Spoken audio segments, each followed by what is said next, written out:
Hey everyone, it is the Auburn Wanderer here, and for my first Criterion review, I'm going to be reviewing Jeanne Dielman 23 Commerce Pier 1080 Brussels.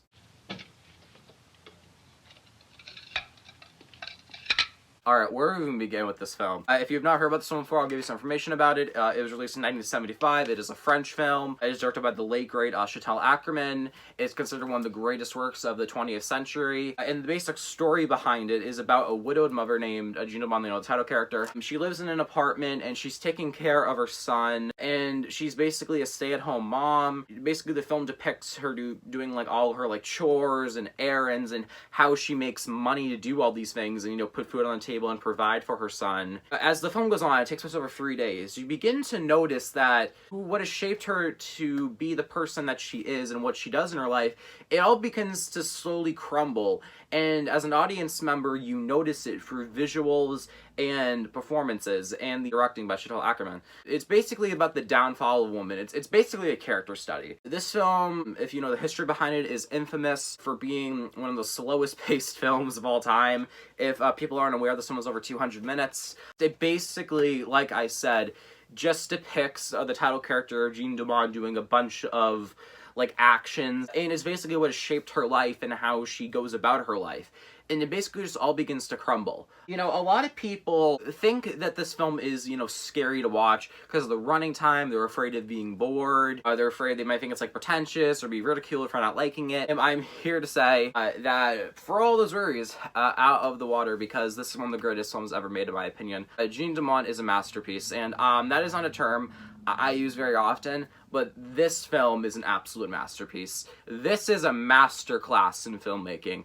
And this easily is one of the greatest directed films of all time. To make a film like this is extremely hard, and the fact that Akerman was able to make this as good as it was is extremely admirable still to this day. So let's just get into this, what I love about it. Like I said, this film is a character study, basically, and it works so well as a character study because of how it's directed.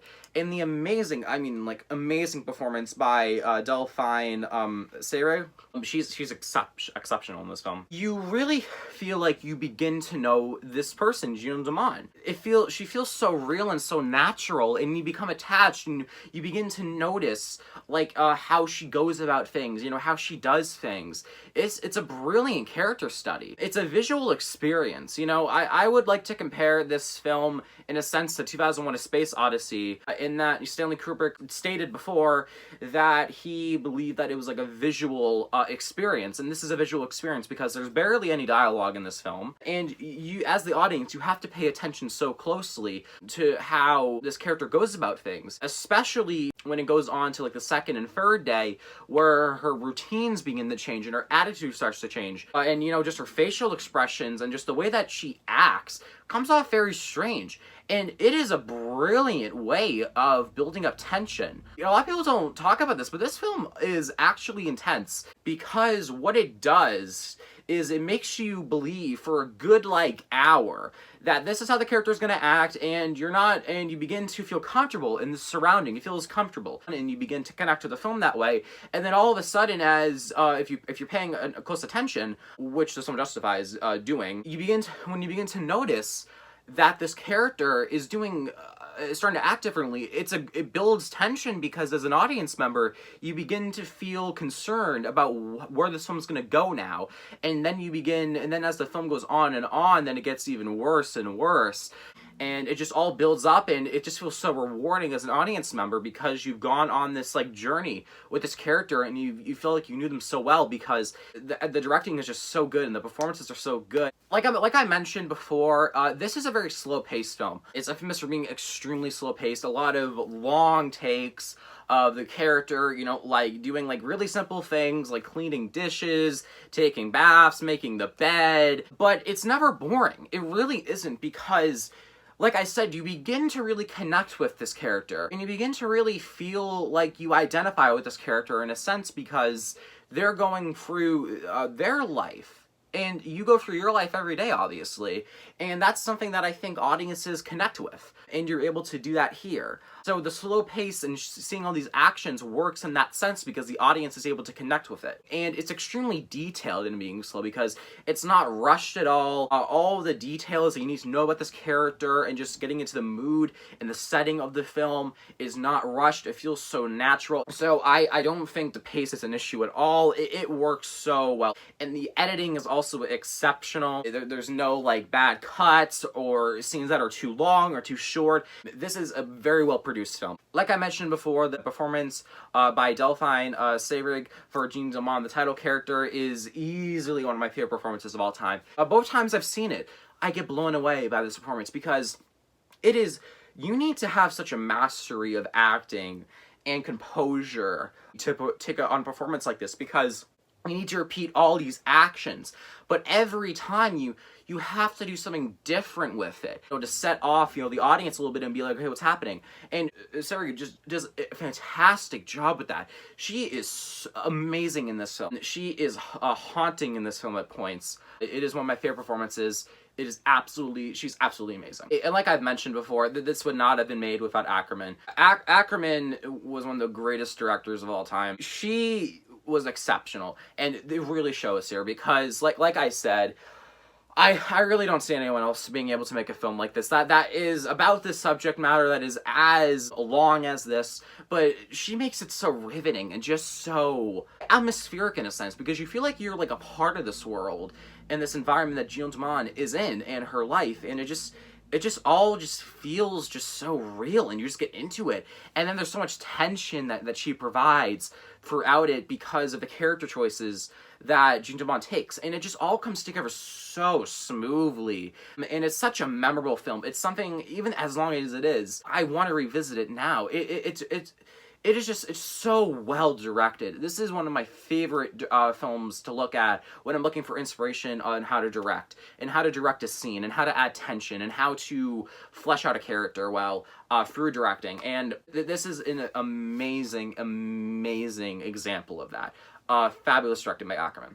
And some of the more smaller elements of this film, dealing, like for son, and, some other small things that I won't ruin. Like, they get the time they deserve, they're not overdone or anything. The film never loses its main focus, which is a big credit to Ackerman and, the screenplay and all this and that. And it leaves a very satisfying experience with the audience, and when you look at it in that way. This is also a very well shot film. The shot structure and the composure and stuff is very, very good. Everything is exactly in frame. All the long shots look great. It's never like out of focus or anything. The lighting is fantastic. It all feels very natural. It looks all natural. It really brings out like the design of like the apartment, and it looks all just so good as well. This is a very heavy visual film. So the cinematography is important in that aspect, in the visuals, because like I mentioned, this is a visual film really because there's barely any dialogue, and you need to pay attention to the visuals to understand how the character is changing, and that adds tension and stuff. The cinematography really needs to be an important part, and luckily it is fabulous. For people who are afraid to watch this film, given the runtime and its subject matter, and afraid of being bored or just haven't watched a film like this before, trust me, it is absolutely worth it. Jeanne Dielman is a masterpiece. I have no flaws in this film. It floors me every time. It's an emotional experience, honestly, because this is basically a love letter to mothers at its core, and it really just shows what mothers and people go through when they're not comfortable in their surroundings anymore. And it's just absolutely amazing. This is one of the greatest films ever made. Ackerman does a fantastic job directing here, doing like great visual cues and stuff for the audience, and she always requires the audience to pay attention, which is deserving. The amazing performance by Delphine Seyrig, which is just so nuanced and mature, and you just feel just so connected with her. She does a great job playing the title character. It is a brilliant character study, and I absolutely love this film. I don't know what else I can say about this film. It's a masterpiece. It is in my top 10 favorite films. I love it. I honestly consider myself watching this film numerous times throughout the rest of my life. So with that, Jeanne Dielman, 23 Commerce Pier, 1080 Brussels, is deservingly gets a 10 out of 10 for me. If you want to watch this film, like in the title, it is on the Criterion Collection. You can get the Blu-ray at Barnes & Noble right now during the sale. I believe it's also on Filmstruck, a great streaming service. This is overall a very rewarding experience. It is a masterpiece. It is simply one of the greatest films ever made. Anyways, thank you for watching this review. More Criterion reviews coming in the future, and hopefully some more film reviews coming in the future. I'm very happy again, like I said, to be back on YouTube, and this is one of my favorite films, so I figured that I'd review it. Also, of course, in honor of, the Criterion sale and just doing some Criterion reviews. Anyways, thank you all for watching. I really appreciate any constructive criticism. Just leave it down below. Link, in the description, of course, to where you can purchase this film from Barnes & Noble. Also, my Letterboxd reviews for this film, and just all the mojo. Anyways, like I said, thank you for watching this video. It's Wanderer here, and I will see you later. Goodbye.